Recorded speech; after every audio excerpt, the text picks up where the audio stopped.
Hello and welcome to the 49ers First and 10 podcast, 10 minutes of the most up-to-date 49ers news first thing in the morning. I'm your host, Brianna McDonald. Joining me is 49ers team reporter, Lindsay Pilares, and special guest, Matt Barrows from The Athletic.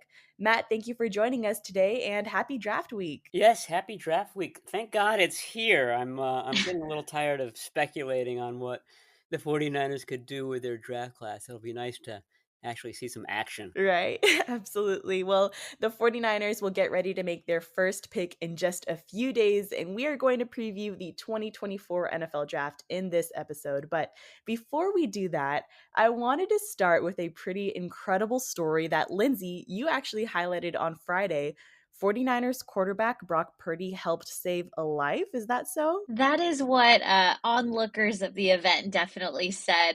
This was a story that actually happened at the end of February, but it really didn't gain national attention until late or early last week because of an appearance that Brock Purdy made on the Pat McAfee show.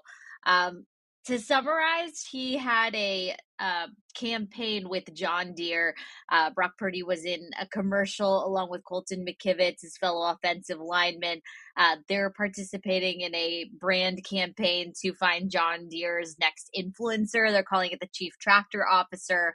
As they were shooting, at some point, a local anchor from the CBS affiliate in San Francisco recognized Brock Purdy, I think was looking at everything taking place. She was with her child and also her dog and almost had a coyote encounter.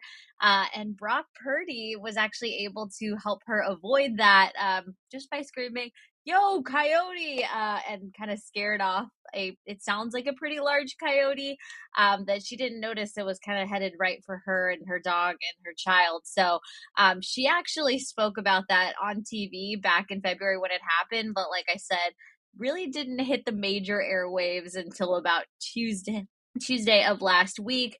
So what can't Brock Purdy do? And if you want to hear all the details, I do have that story on 49ers.com. Yeah, that story is incredible. Well, Matt, in the same show, Brock also spoke about his offseason and how he's developing his game. Just how crucial is having a fully healthy offseason at this point in Purdy's career? Yeah, just contrast it to last offseason when he was rehabbing from that elbow injury and really didn't have time to work on any of the finer points of his game. And he said that right after the Super Bowl, that he was really looking forward to having a real offseason. We saw what he could do with a really truncated offseason last year, had a fantastic year. It makes you optimistic about what he can do this year as well. And I'm sure you guys saw the photos of him. He looks really buff. Looks like he's been kind of working out a lot more than certainly last year when it was all about rehab. So I think that he's kind of eager to take another step in his development. Yeah, amazing. Night one of the NFL draft is just around the corner now. Lindsay, could you give the faithful a refresher on when the 49ers are scheduled to make their picks? Yes, so 10 total picks as of right now. Please keep in mind that can always change. Last year, the 49ers started with 11 picks, ended up with 9. Round 1, it'll be pick number 31. Round 2, 63. Round 3, pick overall 94. Round 4, 124. 132 and 135, and then round 5 number 176. Round 6 we've got 211 and 215. And then you wrap it all up in round 7 with pick number 251. So again, this is all for right now. We never know what sort of wheeling and dealing will happen over the course of the draft. So we'll find out very, very soon. Yeah, the 49ers are back in the first round of the NFL draft. Matt, let's talk a little bit more about the 49ers draft strategy with their first pick. Do they fill a position of need or do they take whoever's best available? Yeah, I think it'll be the latter. Ideally it would be two that fit both of those. Fit both of those definitions. A position of need, but also one of the top players available. And you can see that happening at a couple of spots. I think that they did a good job in free agency of making it so that there isn't a screaming need on this roster. There's not one spot that they absolutely have to fill. So they can sit back and see who falls to them. To me, this is a draft where you're looking at 2025 more than anything else. And you can see a scenario where, for example, this team might need an offensive tackle. You can see a scenario where this team might need a cornerback. You've got Charvarius Ward and Diamador Lenore, both on the final years of their current deals. That could be a spot that they go, and not so much looking at this year, but perhaps a starter for next year. So I think that they've done a good job in setting themselves up and not having to press at a specific spot.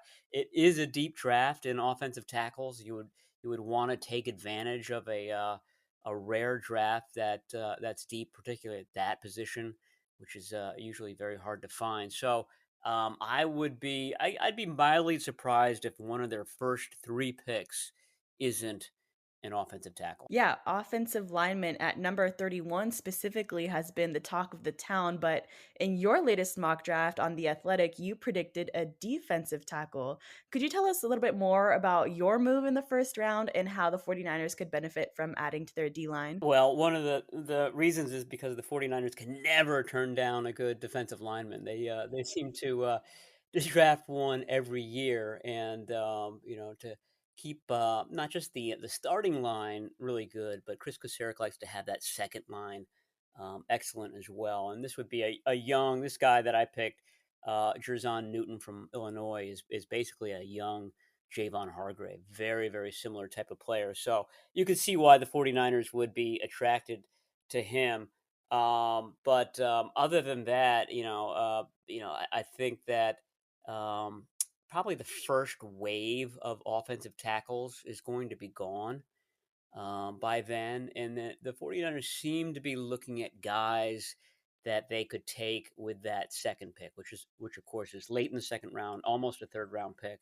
And there are a handful of good players there. And again, I think it's along the lines of you would draft this player, and because the sort of the gap between the college game and the offensive game and the NFL game is so big nowadays that anyone you draft at offensive tackle is probably going to require a year of kind of sitting back and apprenticing under Trent Williams.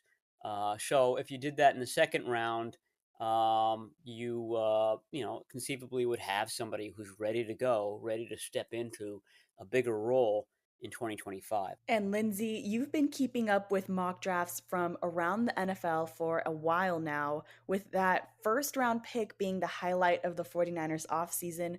Are there any prospects that have caught your eye leading up to this draft? Yeah, I've definitely been influenced by what the mock drafts around the league kind of look like.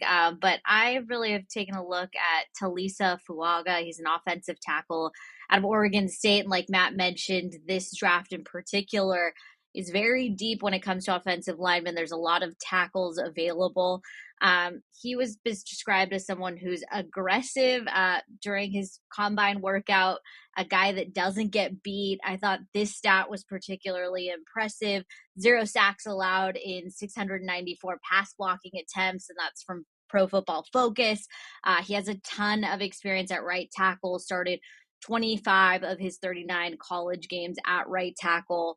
I'm very skewed towards the offensive lineman pick as first off the board for the Niners. Then you've also got Jordan Morgan, another tackle out of Arizona. He has a lot of left tackle experience. He started playing as a true freshman, limited experience in 2019, but again, has logged a lot of reps there. And like Matt said, it could be someone that learns from Trent Williams, future first ballot Hall of Famer, and then becomes someone that is very important to the Niners. So we'll see, but I think I'm thinking offensive tackle with that first pick. Yeah, I do want to look beyond the first round for just a bit. Matt, are there any mid round or late round prospects that you think could be steals for the 49ers? Well, I think they're going to have competition for this guy. I think it'll be very interesting, but I don't know whether you guys knew this, but Christian McCaffrey has a little brother named Luke. Yes. Out of Rice University. Out of Rice University, and he did really well at Rice. He switched from quarterback to receiver a couple years ago, and he really turned a lot of heads just by how quickly he adapted to that role. Which, in hindsight, is what you might expect from the son of Ed McCaffrey. But Christian has been talking up his brother a lot. We know that Kyle Shanahan has a real fondness for all things McCaffrey, just from the number of McCaffrey brothers who have been through here in recent years. And the 49ers could use a young receiver. So all those things point to it's almost like the 49ers versus the field on this one. 49ers versus the other 31 teams to get him. He's supposed to be a mid-round pick. And the 49ers do have those 3 4th-rounders. So, I mean, that's where I think that the 49ers are going to take him. I mean, if I had to bet on the 49ers taking one player in this draft, I would put my money on Luke McCaffrey. Adding another McCaffrey to the team always sounds like a great idea, but we'll just have to see. That will do it for today. Thank you, Matt and Lindsay, for joining me in today's episode. Be in the know for all of the latest official 49ers news by following First and 10 on Spotify and Apple Podcasts. Make sure to turn on the notifications for any breaking news updates. And thank you, Faithful, for tuning in.